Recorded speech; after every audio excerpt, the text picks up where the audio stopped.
बिस्मिल्लाहिर्रहमानिर्रहीम। नाज़रीन और सामीन, अस्सलाम वालेकुम वरहमतुल्लाहि वबरकातुहू। कुरान पाक में अल्लाह ताला का इरशाद है, ए ईमान वालों, तुम पर रोजे फर्ज किए गए हैं जैसे तुमसे पहले लोगों पर फर्ज किए गए थे ताकि तुम परहेजगार बन जाओ। रोजा दीन इस्लाम का एक सतून है और उसके बगैर एक मुसलमान का दीन मुकम्मल नहीं होता। मोहतरम नाज़रीन, इस वीडियो में बताया जाएगा कि वो कौन से 9 लोग हैं कि अगर वो रोजा ना रखें तो उन्हें कुछ भी गुनाह नहीं होगा। यानी इन 9 लोगों को रमजान में रोजा ना रखने पर छूट है। हर मुसलमान मर्द और औरत जो बालिग हो और अपने होश व हवास में हो, उस पर रमजान के रोजे फर्ज हैं, यानी कि उसके लिए पूरे महीने के रोजे रखना जरूरी है। और अगर वो उनकी फर्जियत का इनकार करता है तो वो काफर है और बिलावजह रोजा छोड़ना गुनाह भी है। लेकिन क्या आप जानते हैं कि 9 लोग ऐसे भी हैं जिन्हें रमजान के महीने में रोजा ना रखने की छूट है। यानी ये 9 लोग रमजान के महीने में रोजा छोड़ सकते हैं और उन्हें उस पर गुनाह भी नहीं होगा। वो 9 लोग कौन से हैं, जानने के लिए वीडियो को मुकम्मल देखें। नंबर 1, बीमार आदमी। सबसे पहले इंसान जो रोजा छोड़ सकता है वो बीमार आदमी है। जो इंसान सख्त बीमार है तो ऐसे इंसान के लिए रोजा ना रखने की छूट है। अगर ऐसा बीमार आदमी रोजा नहीं रखता तो उस पर कुछ भी गुनाह नहीं। अब ये भी जान लीजिए कि ऐसी कौन सी बीमारी है कि जिसमें रोजा ना रखने की छूट है। हम आपको बताते हैं कि यहाँ पर इन बीमारियों की बात नहीं हो रही जो कि आमतौर पर नॉर्मल लोगों को होती है। जैसे कि अगर किसी के सर में दर्द हो गया, घुटने में दर्द हो गया, किसी को सर्दी या जुकाम लग गया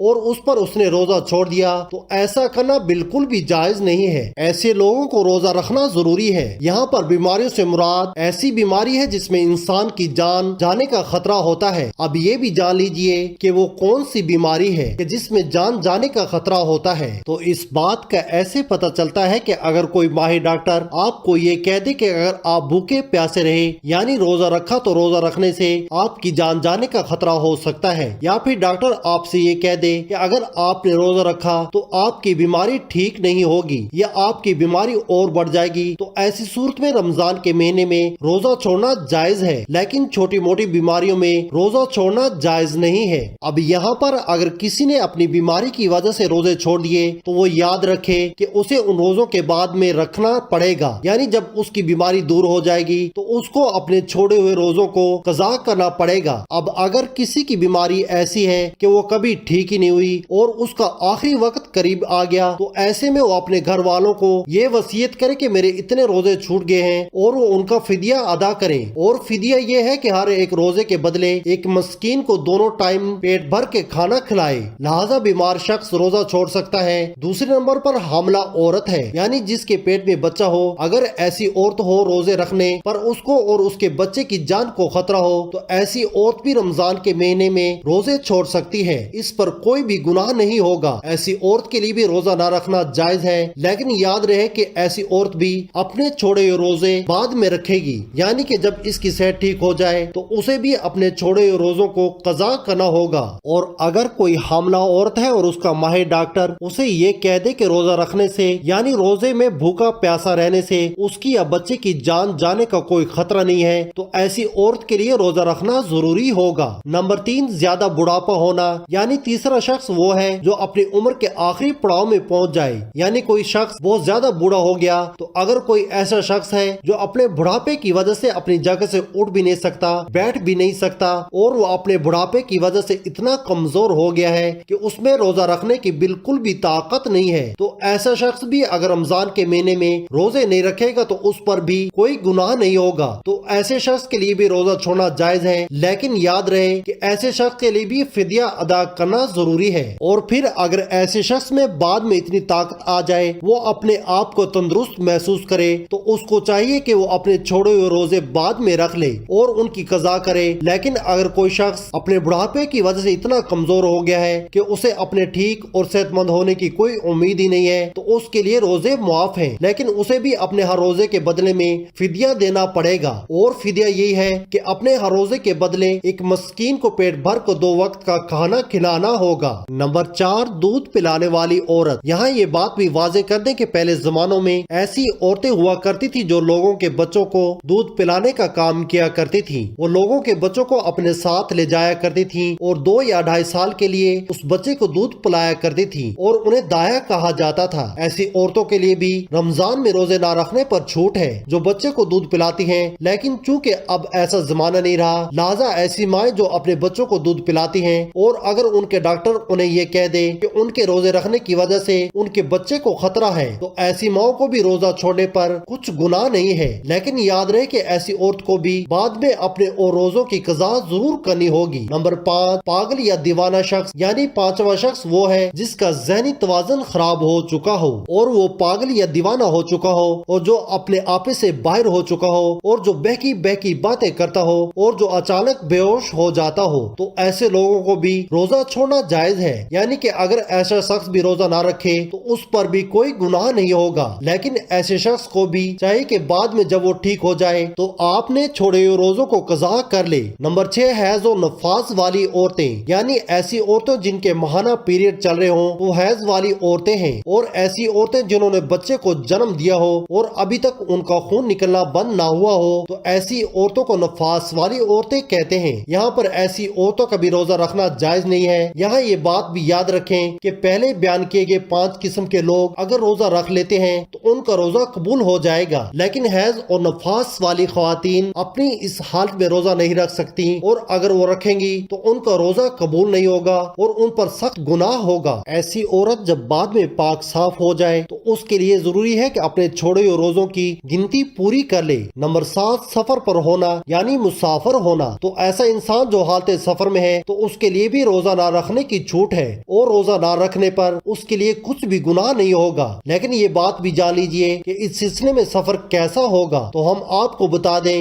کہ جو سفر 82 کلومیٹر سے زیادہ ہو اور وہ کم سے کم 15 دن کی سفر کی نیت کر کے گھر سے نکلا ہو، تو ایسے مسافر شخص کے لیے روزہ نہ رکھنے پر چھوٹ ہے، لیکن جب اس کا سفر ختم ہو جائے تو پھر اس کے لیے روزہ رکھنا ضروری ہو جاتا ہے۔ اب یہاں یہ بات بھی قابل ذکر ہے کہ اگر کوئی شخص سفر کی حالت میں ہے اور وہ یہ کہے کہ وہ روزہ ضرور رکھے گا کیونکہ اس کا سفر آرام دہ ہے، تو ایسا مسافر سفر کی حالت میں بھی روزہ رکھ سکتا ہے اور اس کا روزہ ہو جائے گا۔ بس اگر سفر آسان ہے تو روزہ رکھ سکتا ہے، لیکن اگر روزہ نہ بھی رکھے تو اس پر کچھ گناہ نہیں۔ نمبر 8، ایسا شخص جس کی جان جانے کا خطرہ ہو، یعنی اگر کوئی شخص تلوار لے کر کسی کے پاس آ جائے اور یہ کہنے لگے اگر تم روزہ رکھو گے تو میں تمہاری گردن اڑا دوں گا، یعنی تمہیں مار دوں گا، اور اسے اپنی جان کا خطرہ ہو، تو ایسے شخص کے لیے بھی روزہ نہ رکھنے پر چھوٹ ہے، لیکن یاد رہے کہ ایسے شخص کے لیے جب وہ ایسی صورتحال سے باہر نکل جائے اور اس کی جان کو کوئی خطرہ نہ ہو تو بعد میں اس پر اپنے چھوڑے ہوئے روزوں کی قضا لازم ہو جائے گی اور اسے بعد میں اپنے وہ چھوڑے ہوئے روزے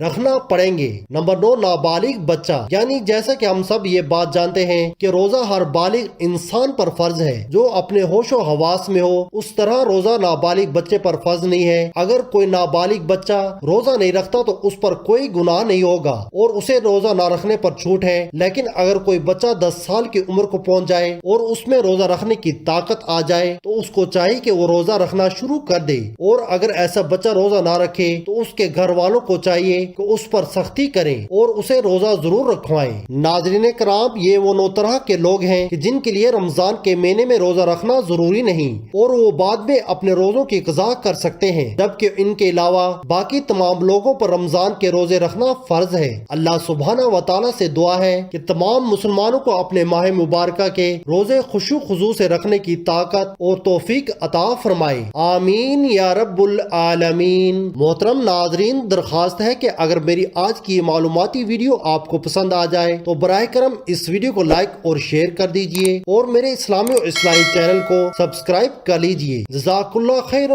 کثیرا۔ اللہ ہم سب کا حامی و ناصر ہو۔